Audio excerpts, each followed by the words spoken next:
Welcome to Kenton's videos. Enjoy the video. Begin by explaining why this is the only practical way to replace Honda Civic window trim.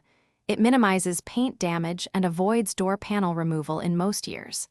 This method uses only basic tools: a plastic trim tool, Phillips screwdriver, 10mm socket, and a 3M adhesive cleaner.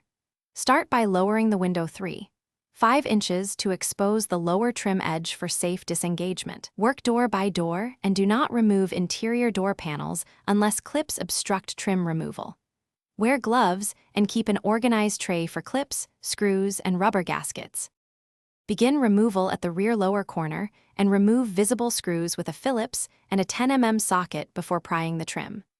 Use a plastic trim tool to pry the trim outward, starting at the rear corner and moving forward. Avoid metal tools that scratch paint.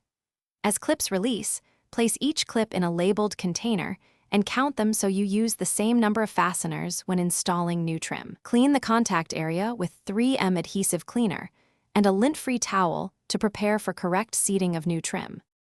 Fit the new window trim starting at the front and align it with the glass channel, then press new trim onto clips firmly until you hear or feel each clip snap into place. Reinstall screws to manufacturer torque, hand tight then quarter turn with a torque wrench if available, and replace any rubber gaskets exactly where they sat originally.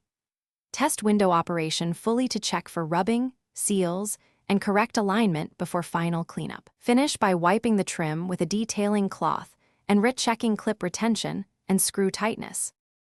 Thanks for watching. Consider subscribing if we helped you.